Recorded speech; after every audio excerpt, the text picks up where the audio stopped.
thanks to my Ko-fi supporters that make these videos possible. You can also get a deck review on my weekly Tuesday and Sunday streams. It's the best way to support the channel. Hello everyone! Temple the False God is not that great of a card. It's not seen in any tournament-winning deck lists in any format, nor will it be, and it's not seen in any power maxing cube, nor would it be drafted if it were. Yet still, upon first inspection, to a novice eye, it appears to at least have some of the same blood that its Soul Land brothers have, like Ancient Tomb, Ugin's Labyrinth, and City of Traders. Cards that put up consistent tournament results in Constructed and see regular play in high power cube environments. How could tapping for more than one mana, one of the most powerful things a land can do, be bad? And more importantly, how can it be so bad that people recoil and respond with so much vitriol at even the mention of it? Like, legit, look at this post I made on my Discord, and the overwhelming instant negative response to it.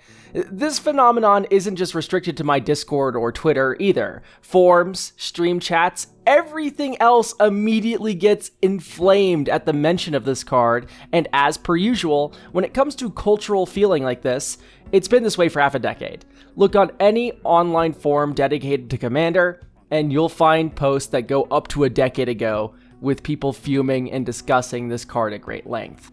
I think the hatred for this card is really overbearing and forced, though, and I hope to explain my feelings about why in this video, and also talk about maybe why it's an okay card.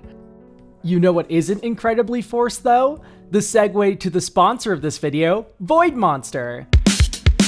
Whoa, hey, okay, don't skip this one. I've worked with Forrest ML's company Void Monster for a long time now, so you know already that it's a place where there are monthly apparel and accessory drops for trading card gamers made by Forrest, an MTG artist. But this one is far and away my favorite design from him yet. Look at this deck box and playmat. Just what a perfect execution of a funny concept that legit probably shouldn't have been made. I can't wait to get my hands on mine. Thanks as always, voidmonster.org for sponsoring. Use my link in the description and pinned comment below if you want one as well, as pre-orders are only available until August 30th. Okay, we could stop looking at the awesome deck box now. We can go back to the video. To analyze why people hate Temple the False God so much, we first have to analyze the average Commander player's experience with the card. Starting with the fact that most players don't run enough lands to begin with, which exacerbates the cost of running a land that requires meeting a certain number of lands to even have text. This is especially bad for precons with Temple the False God, where an average land count is around 37 or so, way less than the 40 or more that Temple really needs to consistently work at all. Like, this is happening as recently as Secrets of Strixhaven. Then tie into the fact that not many decks even operate that much better with the Soul Land, or even need the acceleration that late in the game. It's this narrow use case, and let's face it, overbearing inclusion in precon design, you know, products meant to introduce people to the game, means that people, of course, naturally have an immediate negative response to this card. Their first impression with Temple is probably with it not fucking working, and then even then, if it was working, it was likely in a deck that didn't need the acceleration that badly. Even if someone's first experience wasn't playing Temple in a precon, you could still easily be burned by it. I vividly remember putting Temple flagrantly in decks when I was first starting to build my own lists, with way too few lands by the way, like only 36 without even thinking about it. Combine the fact that it's unlikely to work well in the first deck people have with the fact that negativity bias exists. Of course, the end result here is that Temple is going to be hated on a level that far surpasses its actual badness as a card. Especially when forum posts and content creators all back up this bias by saying something like, "This card is a trap!" I always found that language pretty funny, by the way. It's like the card has a morality and it's trying to trap you and get you and make the game less fun for you, when in reality it's just some cardboard. Truth be told though, I think a lot of the non-precon pain points this card has are pretty much from user error only. Yes, error from not running enough lands to support the Temple, or running it in the wrong decks that can't use the acceleration all too well, but also probably from mulliganing with it incorrectly. Like, I don't really count Temple as a land in any area other than the battlefield. If it's in an opening hand with two other land drops, that thing isn't a real land drop. I mean, unless one of the other two land drops is Urborg or Yavimaya. But besides that weird angle case, I can very easily see a world where old me would have kept an opening hand with Temple just because the type line is land and not actually thinking about it too hard. Truth be told, Temple acts far more like a ramp spell than it does a real land drop. It's like a nature's lore that only works when you have a certain number of lands, kind of like an inverse Edge of Autumn in a way. It's a very niche effect, but one that does have a welcome home in some decks, I feel like. Don't get me wrong, the card is still kind of mediocre, but what is Commander if not the place to polish some turds and run some mediocre cardboard? I've been thinking about jamming it into my Kinesso Sea Monster deck because I don't like the idea of a super strong card like Ancient Tomb, but there's something appealing about the idea of having 5 lands that tap for 6 total mana, so I can spin Kinessos and also hold up 2 mana counter magic. Something that Castle Garenbrig's green mana for creatures only doesn't let me do. I've also been thinking about trying it in my Jaxus Eldrazi deck, where I want all the soul lands I can get to consistently pay for the colorless cost of Kozilek's Command and the Emrakul Madness, and also ramp out my big 6-drops a turn earlier with impactful ETBs that Jaxus can clone.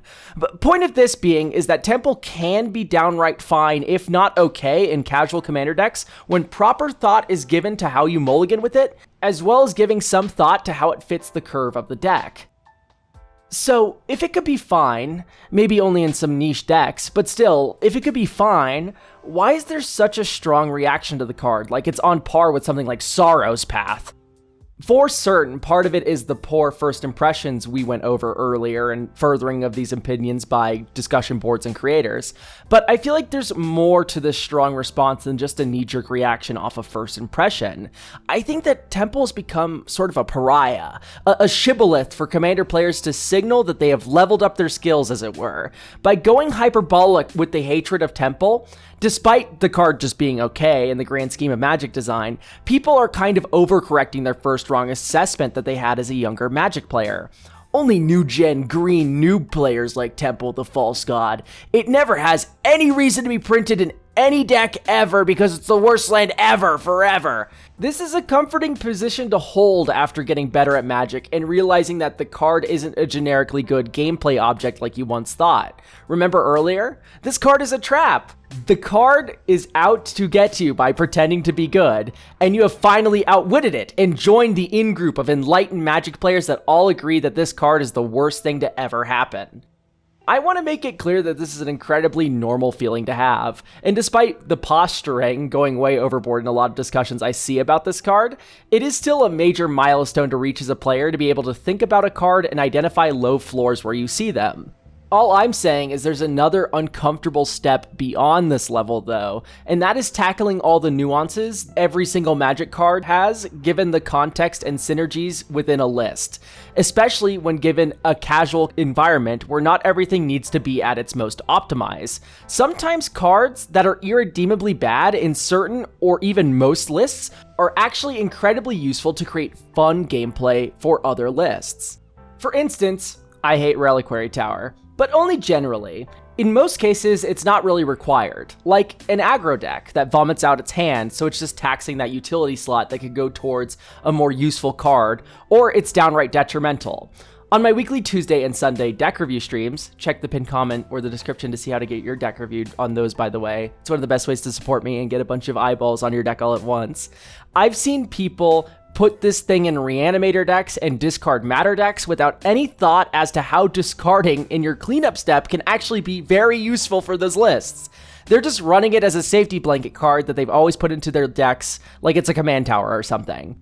If you're rocking out with an Imperial Plate, Hand of Vecna beatdown deck, or with a Morrow in the command zone or whatever, then this card can actually have some interesting utility when you build around cards where your hand size matters.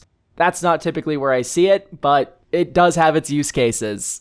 I extol all the time the virtues of never having any auto-includes when it comes to deck building and casual commander, and I feel like Temple is kind of the opposite of this occurring. Instead of auto-including cards that are downright detrimental like Reliquary Tower in a Reanimator deck, just because it's a muscle memory addition you put in all of your decks without thinking about it too much, you can simultaneously deny yourself tools that would make your list more fun to pilot by dismissing cards as unplayable.